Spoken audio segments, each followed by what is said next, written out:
Good evening from all of us here at WETN. I'm April Miller, and we have a special report for you all tonight regarding education, ethics, and technology. Our first segment tonight will focus on the question of how technology affects student ethics and integrity. A 2011 poll by Common Sense Media found that 35% of sampled students reported having used their cell phone to cheat on a school assignment or test. One New York City professor claims that some of his students use technology, namely Google, to research their assigned topics, and the result was blatant plagiarism. One student plagiarized from a website that was created and composed by a fifth grade class.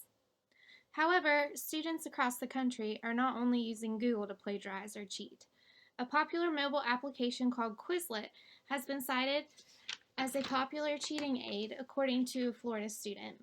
Per the company's website, Quizlet provides free study tools for students, teachers, and learners of all ages that can be shared among users.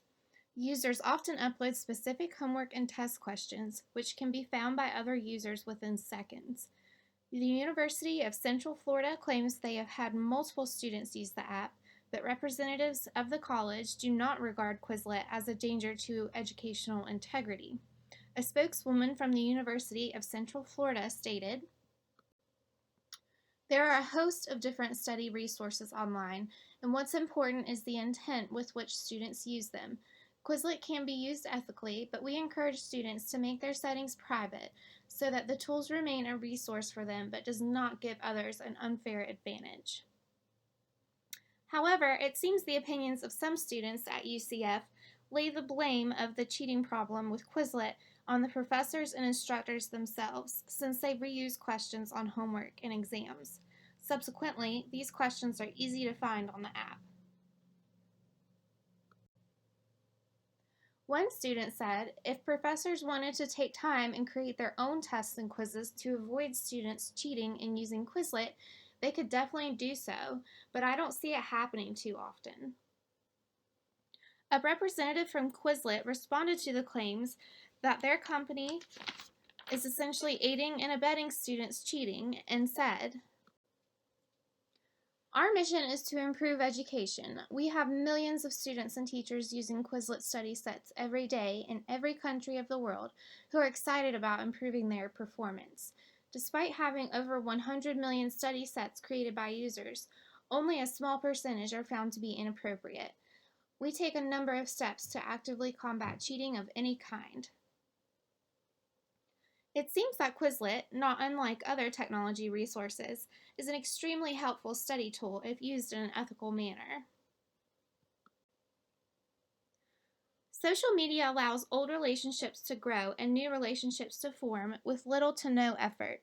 Friends and acquaintances can now simply message each other instead of calling each other or meeting up. Though this can be a blessing for those with long-distance friends, family, and relationships, it poses quite a striking threat to social media users and creates issues for student-teacher relationships.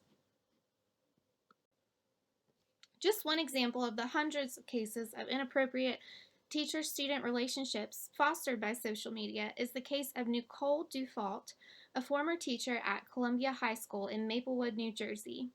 Dufault began communicating with some of her male students via the popular social networking application Snapchat, which soon escalated to the exchange of explicit photos between Dufault and her students. Parents of her students claim that she also made inappropriate comments regarding her personal life in class. By July 2014, Dufault had entered into sexual relationships with at least 4 of her students and soon after initiated a 5th relationship. Dufault was arrested on September 18th of 2014. Her attorney claimed that a recent surgery may have caused her to become vulnerable and could explain her inappropriate behavior. Because these types of cases are so common, many schools have implemented social media guidelines teachers and instructors must follow. Though technology was an inhibitor of Ms. Dufault's conduct, we must question her personal morals and ethics, not just her belief of appropriate student-teacher conduct. What she did was both illegal and unacceptable. Stories such as this show the importance for educators to exercise discretion when choosing their guidelines for interacting with students. Another report of the misuse of social media by an educator comes to us from Maryland, where a teacher at Deer Park Elementary School is under fire for her Instagram photos and their captions.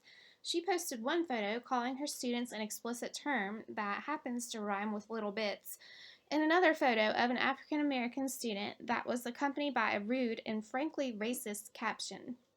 The teacher is facing disciplinary action from the school board as her photos have gone viral and are causing concern within the community. A representative of the Teachers Association of Baltimore County said, "You might think that you have privacy settings that protect you, but you don't, and teachers are held to a higher standard because they are role models.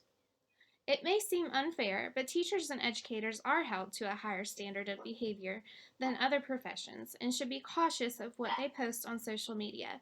You never know who is watching." That's all for our special report tonight. Remember, always use technology cautiously and ethically. From all of us at WETN, thank you and good night.